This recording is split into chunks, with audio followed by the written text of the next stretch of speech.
¿Qué dejaron atrás? ¿Qué se han encontrado al salir de sus hogares? ¿Cómo ha sido el viaje? ¿A quién dejaron allí? ¿Con quién viajan? Llegar hasta aquí no ha sido fácil, nada fácil. Entonces, ¿por qué viajar? Ojalá seamos capaces de fijarnos en lo importante. Tenemos que ponernos en la piel del otro, en el mejor sentido de la palabra, empatizar completamente con la situación de partida. En muchos casos estamos hablando de personas que han hecho una ruta migratoria de miles de kilómetros por tierra, mar y aire. Han estado en manos, en algunos casos, de redes, de tratantes, de traficantes de seres humanos. Hay que intentar entender cuál es la posición de estas personas. Y mucha gente de la que llega al sistema de protección viene mental, emocionalmente rota.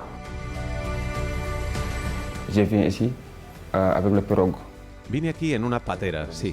Pasé en el mar unos días y llegué a Las Palmas. Y en Las Palmas estuve un tiempo. Sí.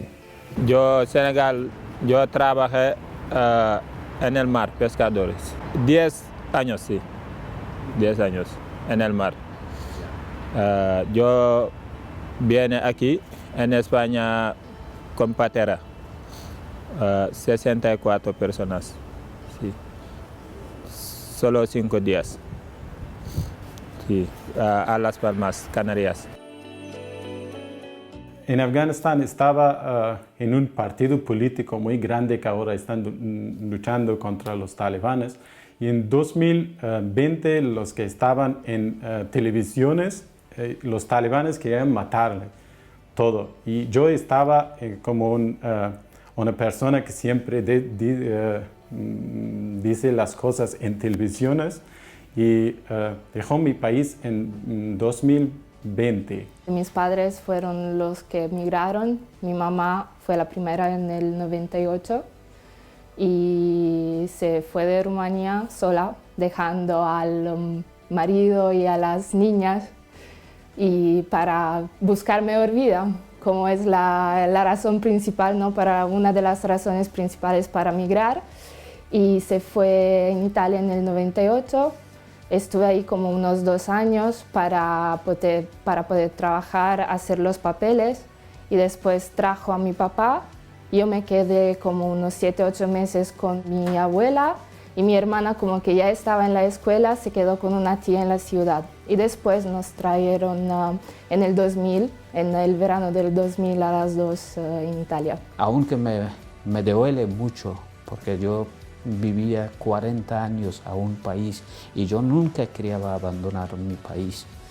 Es muy difícil que cuando tú tienes tus amigos, tus casas, tu país y todo, se llega un día, tienes que olvidar todo y coger una mochila y es muy duro y nadie lo entiende a mí porque no están en la situación que estuve yo. Pero gracias a Dios que aquí ya es como mi segundo país, pero las noches ya me cuesta mucho dormir. Aunque lo intento, la verdad a veces no puedo dormir y no puedo olvidar a mis amigos, a mi población, que cada día están sufriendo allí. Por lo menos he salvado mi vida, pero el resto todo tienen una situación, están en una condición muy mala, que la verdad me cuesta mucho.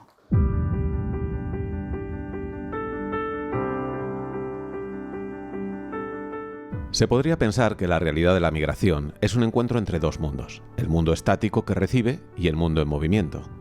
Nuestro mundo, en el centro del mundo al que llegan personas de otros lugares. ¿No es esto una mirada demasiado simple ante un encuentro que se repite desde que las primeras personas dieron su primer paso adelante? Personas que migran y personas que acogen. La historia de la humanidad. Hoy tú, mañana yo. Que ese encuentro con el nuevo lugar sea más o menos traumático depende en gran medida de quién y de cómo te reciben. Estar rodeado de personas de otras nacionalidades con las que comparten en muchos casos una experiencia igualmente traumática, pues eso favorece en cierto modo también que haya una integración intragrupo para que ellos entiendan también a personas de otros orígenes, de otras culturas, de otras religiones, en fin, de otros continentes pero a los que le unen, en definitiva, el anhelo de construir un futuro en España, en nuestro país. Sí, o sea, al final es un tema, o sea, que tiene toda una respuesta psicosocial, ¿no? Pero al final, cuando entran en el centro, las personas que viven aquí son personas que tienen, pues al final, muchas problemáticas en la cabeza, ¿no? Tienen muchas cosas en las que pensar. Entonces, en cuanto podemos entrar en ese espacio, primero le dejamos un tiempo de reposo, ¿no? Pero en cuanto que podemos entrar en ese espacio de romper con esa turbina, pues les metemos en lo que sea, ¿no? Deporte, música o cualquier tipo de actividad que sea parar un poco ese resorte, ¿no? Que tienen de manera constante pensar en, al final he dejado mi país, he dejado parte de mi familia, cómo está la situación allí, en algunos casos incluso tengo negocios allí y qué está pasando con ellos, ¿no?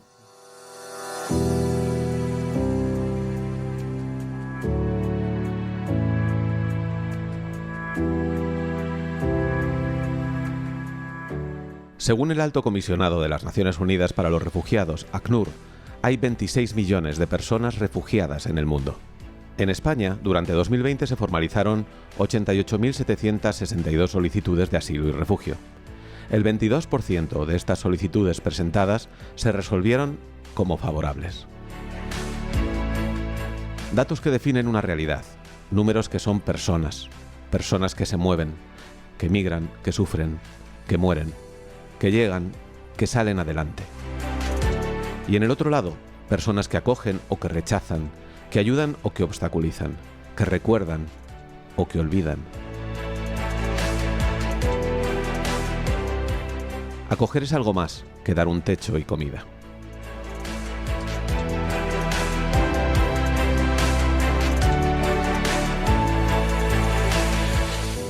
Verlos así felices, como si fuera, vale, por ejemplo, para mí y las chicas, cuando fuimos allá era como una cosa normal, ¿no? Ver un museo, estar allá, escuchar las explicaciones de toda la historia y tal. Y por ellos no, era como una de las cosas más diferentes y en una diferente de los días que están pasando aquí y que estaban diferente del partido, diferente de todo, era como algo no muy especial, súper especial para ellos.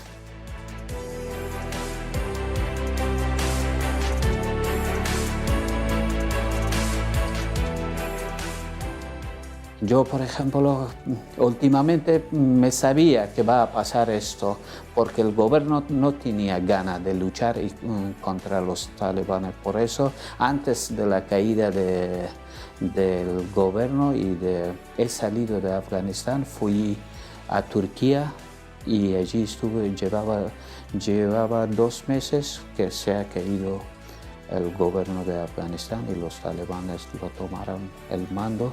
Y gracias del gobierno de España que hemos comunicado con ellos en la embajada de Española y allí nos trasladaron desde allí a España.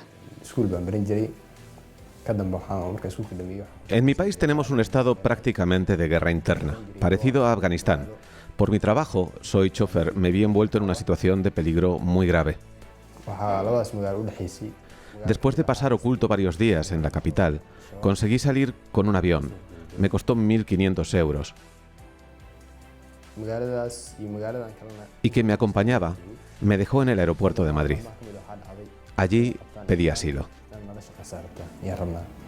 Entonces, las heridas con las que estas personas llegan les hacen en muchos casos desconfiar de quienes se acercan a ellos y lleva un tiempo ganarse la confianza, merecerla e intentar decirles que detrás de nuestro afán no hay una segunda intención o algo espurio, sino que la voluntad y la obligación que tenemos de acoger y de ayudar. Desde un punto de vista, yo insisto siempre, lo menos moralizante posible y lo más de sentido del deber, ¿no? Aunque pueda parecer contradictorio, no es lo mismo, pero no se trata de actuar únicamente por humanidad, que también, evidentemente, hay que actuar por humanidad, sino también sabiendo que lo que estamos haciendo es un deber.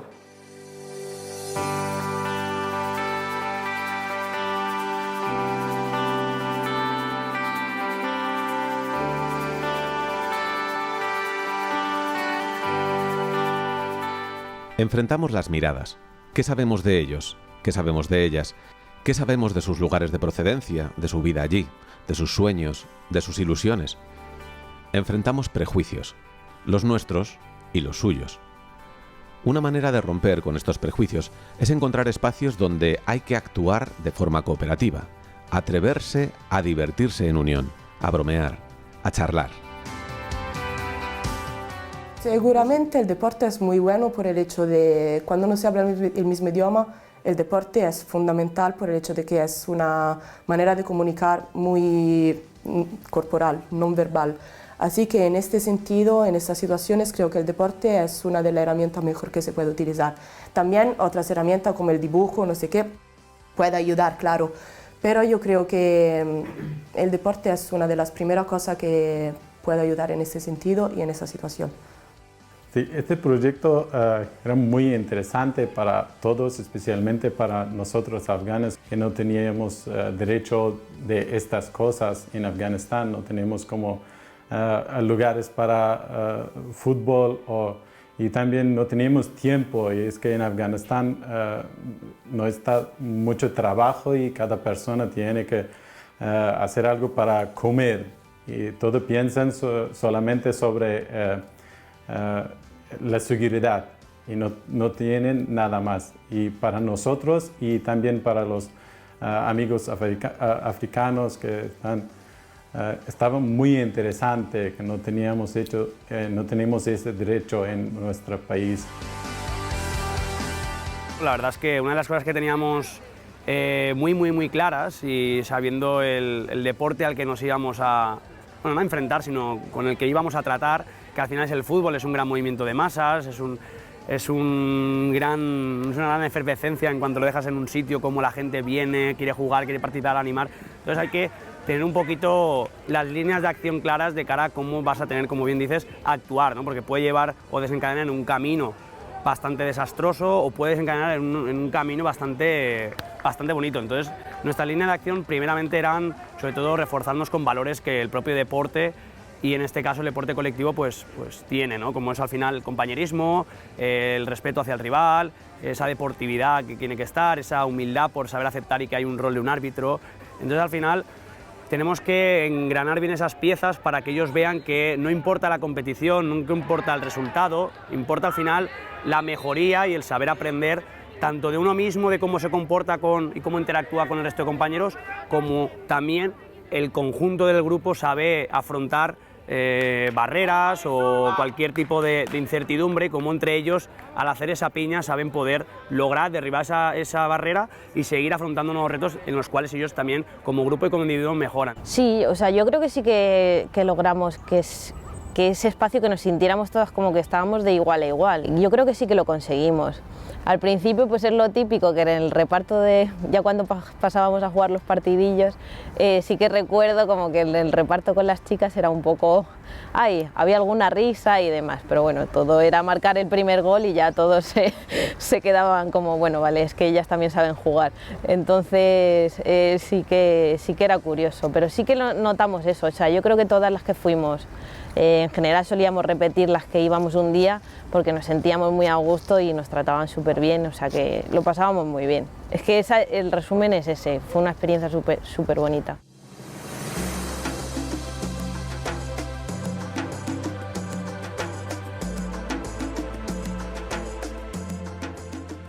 Vivimos en un mundo normativo. ¿Qué supone el cambio de país para estas personas? ¿Cómo tienen que manejar su día a día? ¿Son libres de moverse como quieran? ¿Qué les impide seguir su camino? ¿Por qué están acogidas? Además de adaptarse a un nuevo lugar, deben adaptarse a unas nuevas normas. Pero también quien acoge tiene que cumplir normas, igual que en el deporte. Las normas que nos hemos impuesto para que el juego sea justo y para que podamos pisar sobre seguro. Los centros de acogida a refugiados que tiene el Gobierno de España tiene 4 centros en 3 ubicaciones, en Madrid, en Valencia y en Sevilla. Persiguen sobre todo cumplir, en primer lugar, jurídicamente con las obligaciones que España asume en materia de protección internacional, de favorecer la acogida y la integración de solicitantes de asilo en la primera fase, en lo que llamamos fase 1, y que tiene que ver sobre todo con el primer contacto con el país de acogida, en este caso España. Son centros y son lugares donde las personas llegan y ya llegan en un entorno que está un poco más seguro, en el sentido que llegan en un centro o en un lugar que está dedicado a eso y ya reciben un primer apoyo que es muy importante para empezar, por lo menos a hacer los papeles y a empezar una vida nueva. Y entonces para mí son fundamentales. O sea, al final el centro se llama centro de acogida, intentamos que sea un centro de acogida para todo el que se acerca, porque al final sí que como que la idea es que la comunidad no solo se construye de fuera hacia adentro, sino también de dentro hacia afuera. Y el entender que esto es un hogar en el que la gente que pasa por aquí forma parte, pues es como una manera de entender el trabajo, ¿no? Y tenemos muchas cosas para hacer, como podemos trabajar, mis hijos pueden estudiar, mi mujer ahora está estudiando española y todos tendremos un futuro muy bueno.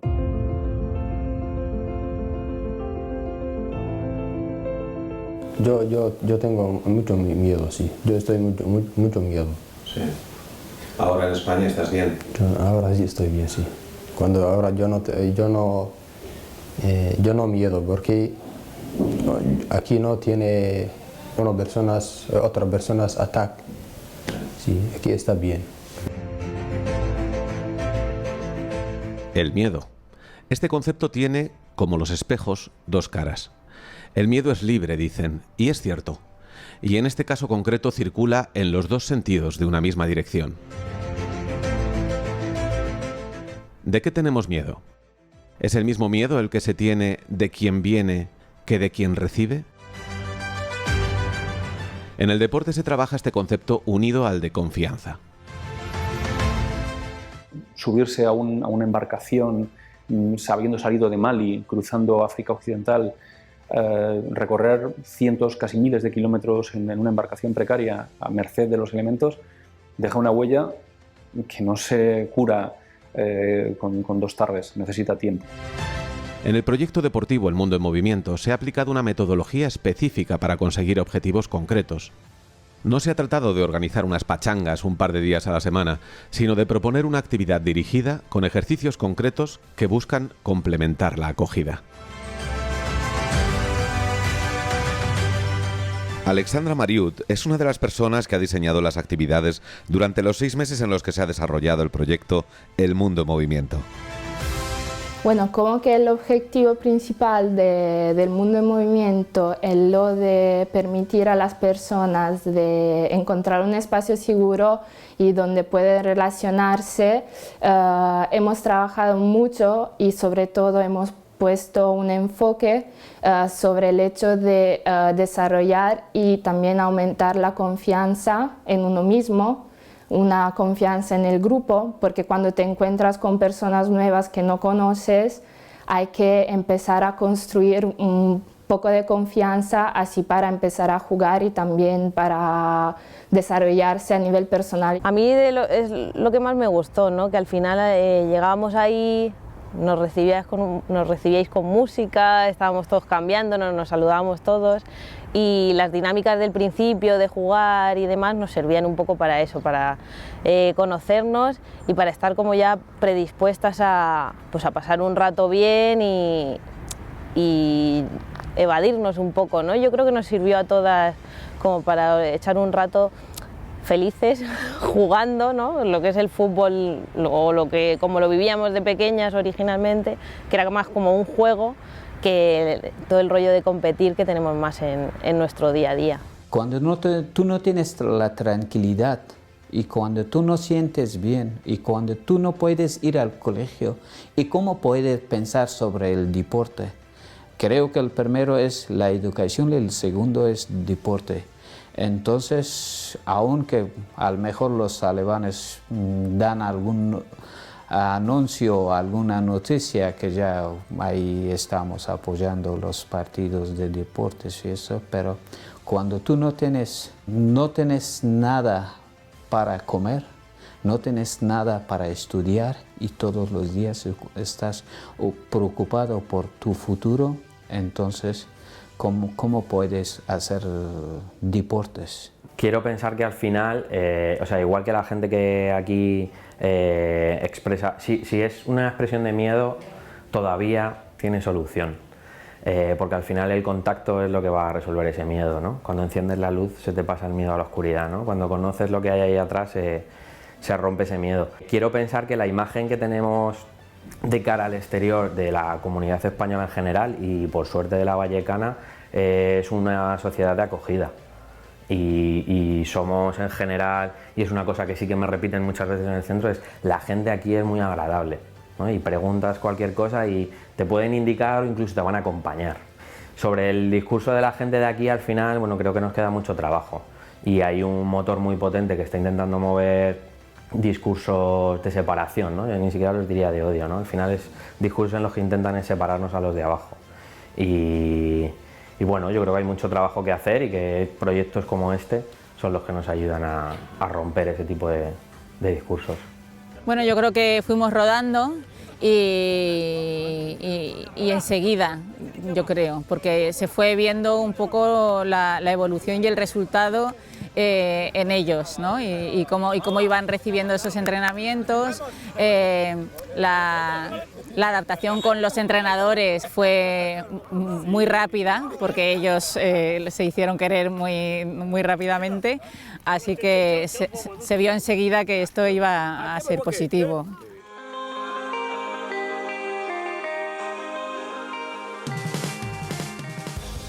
Quizá una de las cosas más tediosas para las personas en acogida sea la espera, igual que cuando se está en el banquillo y se quiere jugar. La espera para seguir jugando, para seguir viviendo, para cerrar el paréntesis. ¿Qué hacen mientras esperan? Proponer hitos en la espera es un modo de hacer que las ruedas sigan rodando.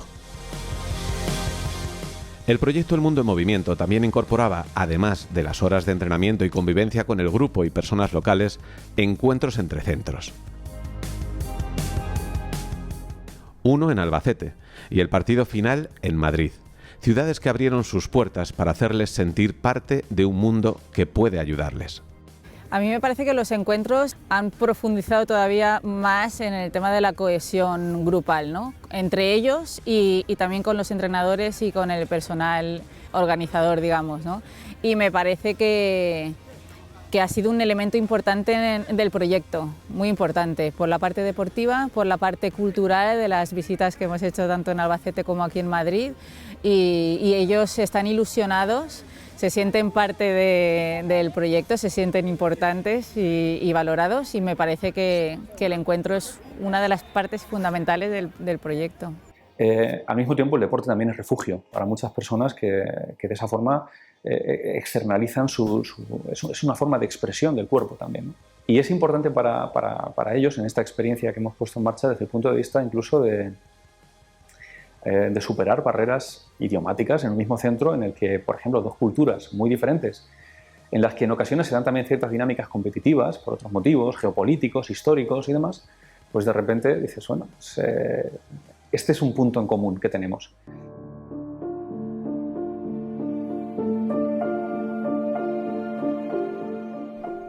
¿A dónde van? Esa es una pregunta clave, porque este no es su destino, porque en su mayoría están de paso. ¿Y si su destino fuese el punto de partida? ¿Y si nunca quisieron salir de su hogar? Y entonces, ¿qué necesitan del resto? ¿Qué lugar es ese al que quieren llegar?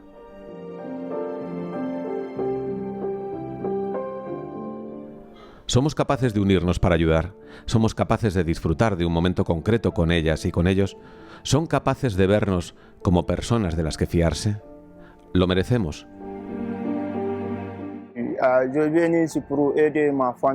He venido aquí para ayudar a mi familia. En Guinea no hay trabajo y tengo que ayudar a mi familia. He venido sin padre y sin madre. He venido para trabajar. Cualquier trabajo me parece bueno. Sí, porque aquí yo quiero trabajo. Sí, yo quiero trabajo por ayudar a mi familia. Sí. Trabajar. Sí, aquí yo tengo tiempo, pero Senegal no tenéis tiempo, sí, solo trabajar. Bueno, la verdad es que la experiencia ha sido muy grata y muy positiva, desde luego ahora, como valoración de lo que ha sido, ¿no?, el transcurso. Si no recuerdo mal, llegamos obviamente con muy pocos en el CAR, claro, con mucha incertidumbre, sobre todo de cómo nos iban a recibir, cómo iban a en cierta parte colaborar con el proyecto, porque al final hay que vender de una manera apetecible a gente que acaba de llegar, que está un poco desubicada o desorientada, y hacerle ver que lo que queremos es que mediante el deporte, ¿no?, como bien era el proyecto, el objetivo, pues que vean que se pueden crear lazos dentro del propio CAR, que conozcan también a sus compañeros, que se integren con gente que no es del CAR, y todo mediante ese vehículo conductor que es el deporte. Entonces, bueno, nosotros sí que lo veíamos con esa incertidumbre de ver cómo iban a reaccionar, pero creo que tuvimos muy grata acogida por su parte, y creo que eso al final se ha ido gestando y ha acabado culminando en un fruto bastante dulce, como ha sido hoy ver que los chicos han mejorado su conducta, entre ellos la comunicación del decirse las cosas de una manera a decírselas de otra cambia muchísimo. Ese pensamiento colectivo y esa intención de poder remar todos a una, desde luego que creo que por nuestra parte tener un poco la conciencia tranquila de que ellos han mejorado, han adquirido conocimientos, y ojalá pues los adquieran para nuevas amistades y nuevos colectivos en los que ellos se sientan integrados. Puedo decir tranquilamente por mis compañeras y mis compañeros que seguro que querrían repetir. Además, yo creo que todos nos emocionaba un poco, porque al final nosotros en Independiente tenemos un valor que es como usar el fútbol como herramienta social, y a la hora de ir a este proyecto nos hacía sentir que de verdad, a mí me emocionaba mucho ver a mis compañeras y a mis compañeros ahí, porque de verdad es así, ¿no?, que teníamos ese sentimiento. La lección que extraemos es que el deporte, y además España es un país de referencia en esta materia, ayuda a romper barreras. Y también, en cierto modo, es una marca de país. En este país se vive apasionadamente el deporte, y la integración a través de este vector puede ser muy valiosa, igual que lo es la cultura o igual que lo es la formación sociolaboral en una siguiente etapa. Si miramos atrás y vemos los meses de compartir juegos y espacio, de enseñar y aprender, de romper la monotonía de la espera, encontramos que es posible incorporar a las vidas de las personas migrantes, desde el lugar de acogida, un impulso que transforme la espera en esperanza. Sois muy distintos que todos los europeos, y sois más o menos como nosotros. Esto no lo digo porque sois más amables que todos los europeos, y tienen un sangre muy caliente. Y esto lo digo por el corazón, porque cuando llegué aquí, desde mi mujer y no sentimos que estamos a otro país o con otra gente. Esto lo digo desde mi corazón. Y sois muy amables, y muchas gracias de todos los españoles. Esto es una cosa que sale de, como lo digo, que lo digo de mi corazón, no por que estoy aquí.